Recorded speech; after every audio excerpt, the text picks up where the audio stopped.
তো বন্ধুরা আমার এই মশলাটা দেখেন কি সুন্দর করে কষানো হয়ে গেছে। মশলাটা দিয়ে দেখেন গোটা গোটা কয়েকটা রসুন দিচ্ছি স্বাদের জন্য।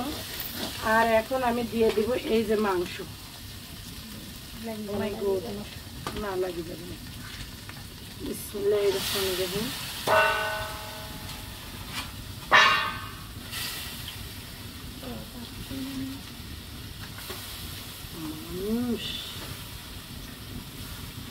আমার কর্মর কোনো ভয় নাই, কারণ আমি কর্ম করতে পারি, আমি রান্না টান্না হাল জাল সব করতে পারি।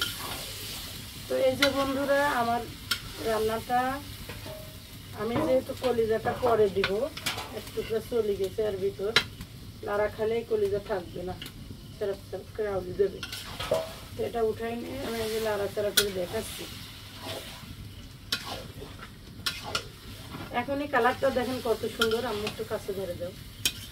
এই দেখেন মাংসটা কি পরিমাণ দেখা যাচ্ছে, গ্রাভি ট্রাভি মনে হচ্ছে যে মাংস হয়েই গেছে, অথচ ঢেলে দিছি। তো হচ্ছে রান্না আসলে মেয়েদের রান্না চুল বাঁধা এগুলো বলে দেওয়া লাগে না। এগুলা কাজ কোনো মেয়ে জন্মগতভাবে শিখেও আসে না, আবার বোঝা যায় মেয়েদের জন্ম হয়েছে রান্না বান্না করার জন্য। তো যাই হোক, আমিও মার কাছ থেকে শিখিনি, দেখে দেখেই শিখেছি। একটু আটকে শুরু করতে বিসমিল্লাহির রহমানির রহিম। আগেই তো 3 বার 4 বার করে কইছি, আবার আলুটা দিচ্ছি। বিসমিল্লাহ করতে দোষ নাই, যতবার বিসমিল্লাহ করবে ততবার তরকারি স্বাদ হবে। এই যে আলুটা আমি ঢেলে দিচ্ছি। ভাজি রাখা ছিল, এটা হচ্ছে 80% ভাজি রাখা ছিল।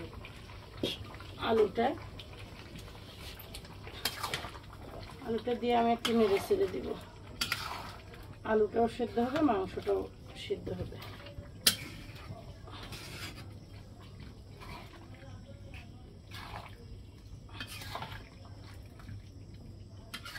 কয় মিনিট হয়েছে এই ভিডিওটা?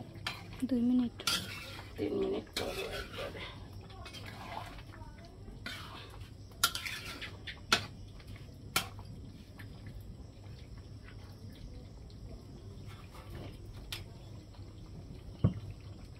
গরমের মধ্যে আপু জানো না, এনকে ভুজি পুরি রান্দি ভারি খাওয়ার বেলায় ঠকঠকা, করার বেলায় হচ্ছে তোর বেটিরে চাঙ্গচুরি থাকে।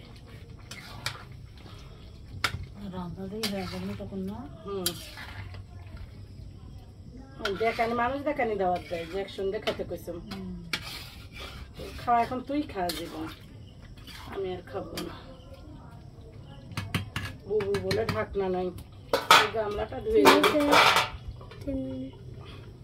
3 মিনিট হয়েছে। হয়ে গেছে 3 মিনিট।